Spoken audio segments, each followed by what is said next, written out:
The scenery flashed by as Anwen looked out the window of the car Walter had rented. Due to Tyler's perceived age, he'd been taken out of the running for renting any kind of vehicle, which left the veteran.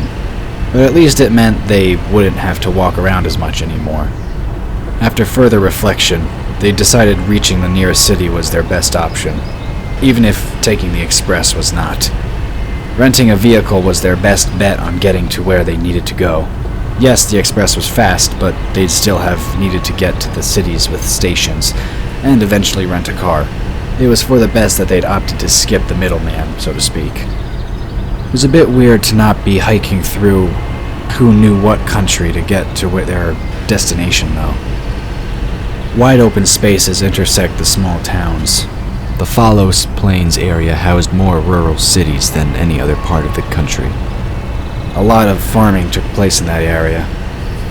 Anwen could see huge sprinklers as they swung around vast fields of grain and other produce. Some irrigation systems moved in a giant circle. Others were pushed along predetermined lines by farmhands. All the same, it was an impressive sight. Tyler sat in the front passenger seat, feet resting on the cushion beneath him, much to Walter's frustration. At least he'd cleaned off his shoes before placing them on the seat. Not that it would be hard to clean off, but the veteran didn't want to be charged for any damages. The dragon had his hands behind his neck as he stared out the front window or off into the distance. It was hard to tell which. The way I figured, we've got a good couple of hours before we reach the closest town to our destination, Walter stated. He had to slow down to allow a tractor access to the road. The driver of the farm vehicle hadn't even stopped to look before turning. He was inclined to complain about the lack of courtesy, but chose to ignore it. The guy had probably been up since before the crack of dawn. With a more modern map open in his lap, Tyler found he had to agree. His finger traced the line indicating the road they were on. He'd explored most of the continent over the course of his lifetime, but there were some areas he hadn't visited in quite some while. The Fallos Plains was one of them. He looked back to Anwen. Might want to try to catch some sleep while you can, he suggested. He still didn't know how she'd gotten the clue, but guessed it had something to do with her unique heritage. Chances were good it had worn her out. Despite her wide-eyed staring out the window, Anwen shook her head at the suggestion. I'm not tired, she countered. And it was true. Despite the craziness of the trip so far, she felt wide awake. In fact, she felt a familiar sort of tingling feeling come over her as the scenery outside the car changed. The sky darkened as sharp crags of rock shot up from the ground. Hints of glowing red filtered up through the obsidian stones. Some of the outcroppings seemed to be heaving. They moved like a flowing body of water, except in varying degrees of deep brown and black. Their disjointed limbs thrust forward as the river of revenants crested the ridge. Ahead, a vast network of razor-like reefs splintered towards the sky as if reaching for heaven. They rose up like broken serrated knives, scattered at random. She recognized it immediately. It was the same area from her previous vision before leaving the mountain. The revenants made their way through the maze-like range. Their speed wasn't all that great, but there was no denying they were making steady progress. Perhaps they weren't in a hurry. They would likely reach the impassable peaks of Matthias's shield in only a matter of a day or two. That thought didn't bode well for her and her friends. Like a plane diving through the clouds, Anwen plunged towards the milling forms. She moved closer and closer, much closer than she had before, until she could see the creatures in more detail, and what she saw sent a shiver of fear down her spine. The revenant named Kira hadn't looked like these creatures, at least not on the same level. Part of her had seemed more like a disjointed insect than what lay before her. These creatures looked like someone had taken a dragon and twisted it, and not in a good way. They'd mixed it with the stuff of nightmares, their eyes glowing red like lava. These disjointed and twisted versions of the dragons reflected grotesque versions of the ones she'd seen inside the mountain. No two were alike. Their size varied along with their shape. Some were small and more lithe. Others were as large as Walter's home. Some had clawed wings that seemed skeletal thin. Others looked more like creeping reptiles from a horror painter's brush. She couldn't help but shudder at the sight of them, feeling sick to her stomach. Inside each one glowed something resembling a dying ember from a fire. She knew it was their version of a heart, if it could even be called that. From her previous conversations, she knew these creatures had blood, so why not a heart?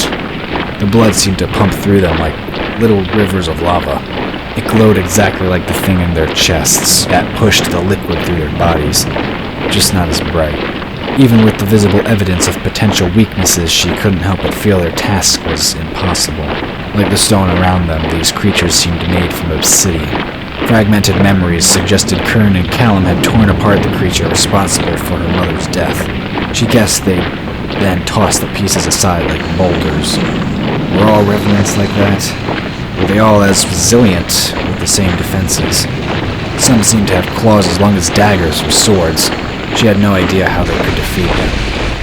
Anwen gasped as she blinked, feeling like she just emerged from a void. The passing scenery returned to pastures and farmland, though with a difference. The light of day was fading, as if the last few hours of daylight had passed in that one moment of vision. Her soul scars ached, though not like they had before Daphne's spirit had been scattered. It still made her flinch when Tyler opened the car door closest to her, not wanting him to touch her. She must have zoned out again. When had they stopped? Her mind didn't want to focus on such things, caught up in the memory of the revenants. Don't touch me. She ordered Tyler as he reached out a hand to do just that. She could see the concern mirrored in his eyes, realizing she'd used a much harsher tone than she'd intended. Please. Just don't touch me right now. She requested, using a gentler voice. Tyler pulled back, giving her room to exit the vehicle on her own. There was something strange about her eyes, he thought, but couldn't immediately place it.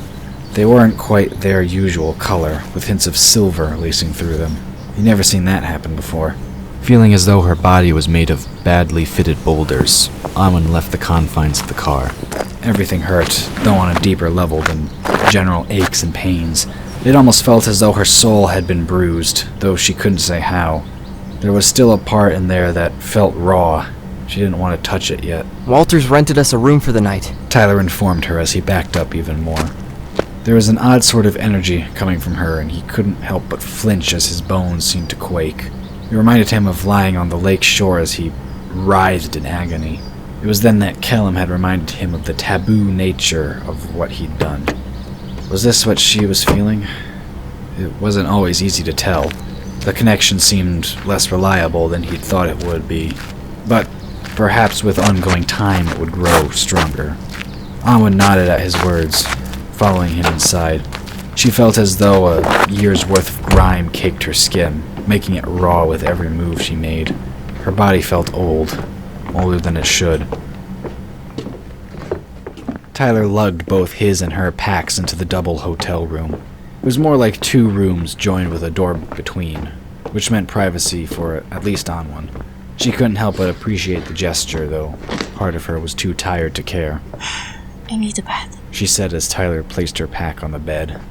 The Dragon Lord nodded. Come see me when you're done. He insisted. We need to talk. That said, he closed the door, separating his and Walter's room from hers. Anwen moved to the bed, shivering. Part of her wondered if Tyler could feel everything she was. Maybe it didn't quite work that way. He hadn't even known she'd gone missing in Sorwa, until she'd told him. Perhaps there were parts of her kept separate by some mysterious force. She didn't know and didn't care to worry about it at the moment. Instead, she rummaged through her pack for a clean set of clothes and went to take a shower. Everything else could wait until later. Callum paced the hallways of Tarragon. With the oncoming of night, most of the mages had returned to their respective sleeping areas in the city. At least they'd repaired that much, the dragon mused, though it was never enough. Courtney was still being as insufferable as ever, but at least she was progressing in her studies. The dragon's massive claws dug into the rock underfoot as he stopped. He stared out the small opening into the night sky. He'd often come to this small chamber as a child, looking to the stars. And then, after the death of his mother, he'd come here to ask the stars why they'd allowed such an injustice to happen. He'd been quite close to his birth mother. Closer, perhaps, than his other brothers and sisters, including Damon. That might account for why his younger brother didn't understand where he was coming from. Musing alone? Kern asked as he stood outside the small chamber. He was not surprised to find his lieutenant there. His white scales reflected the light of the energy around them. Unlike the mages, they didn't need to conjure light orbs to create light. It was already all around them. The fact that Damon seemed content to use them was amusing. He supposed he could understand why. He had always seemed more in tune with his mortal siblings than his brother had.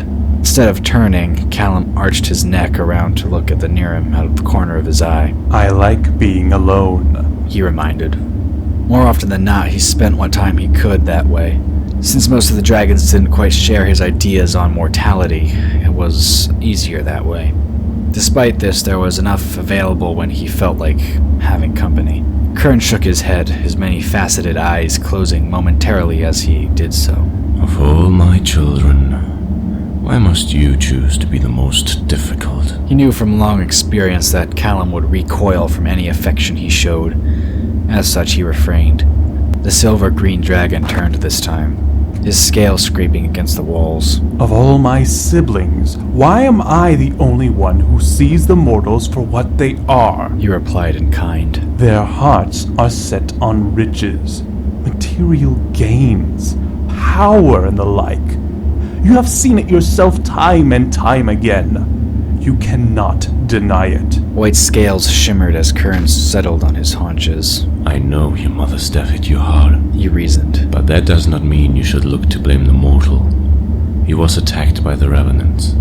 You know that. Callum rolled his massive eyes. If it had not been for said mortal, my mother would still be happily mated to you. She would be very much alive, regardless of the revenants.